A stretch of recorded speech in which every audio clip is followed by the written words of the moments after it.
আসসালামু আলাইকুম, সবাই কেমন আছো? আশা করি সবাই ভালো আছো। তো দেখো, তোমার সাথে একটা জিনিস শেয়ার করি। শহরে যে শাক হয়, এটা না না দেখলে আমি বুঝতে পারতাম না শহরে যে শাক হয়। তো আমি এখানে গেছি, তো একটা বনের পাতার ওষুধের জন্যে। তো এখানে যাই দেখি এত সুন্দর দুকলা। তো ওই দুকলা দেখে মন আর মানলো না, তো ওইখানে আমি বসে রইলাম। তো অবশ্য আমি গেছিলাম, সিজান গেছিলো, ভাজিত গেছিলো, তিনজন যাইয়া ওইখানে বসে রয়েছি। অনেক সুন্দর গাছ দুকলা, মানে এত সুন্দর জায়গা শহরের সাইডে। তো এত সুন্দর দুকলা, আমার আর মন মানলো না, ওইখানে বসে রয়েছি। তো আমার কেউ একজন ফোন দিল, ফোন রিসিভ করে কথা বললাম। তো কথা বলার পরে আমি দেখলাম যে কথা বলতে বলতে দেখলাম এখানে 4-5টা পানির গাছ আছে, তারপরে ডাঁড়া গাছ আছে কয়েকটা, তারপরে এসি শাক আছে। তো ওই এসি শাকে দেখো তুললাম।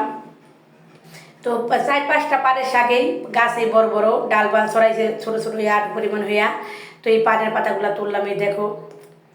তো এরকমভাবে পাটের পাতা তুললাম। এই দেখো, এই যে পাটের পাতা তুলছি, পাট শাক। আর এইগুলা এসি শাক। তো এইগুলা এসি শাক ভালো করে জুম করে দেখানোর চেষ্টা করলাম। তো এইগুলা ডাঁড়া শাক। তো এখানে কিভাবে হয়েছে বনের মধ্যে এমনিতে হইয়া রয়েছে, এত সুন্দর দুকলা, তো এত সুন্দর শাক।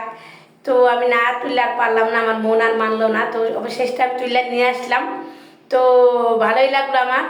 এটা আগামীকালকের ভিডিও। তো আমি কালকে এডিট করতে পারি নাই, তাই ভিডিওটা দিতে পারি নাই, সরি, সবারই দুঃখিত।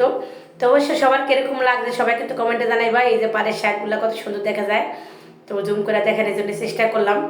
তো এখানে আছে ডাঁড়া শাক, তো এখানে আছে এসি শাক।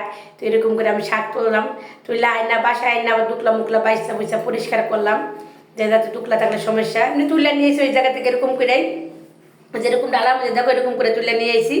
এই যে পাটের শাক, মানে 5-7টা গাছ আসলো, গাছের থেকে এত পাতা, ছোটো ছোটো গাছ।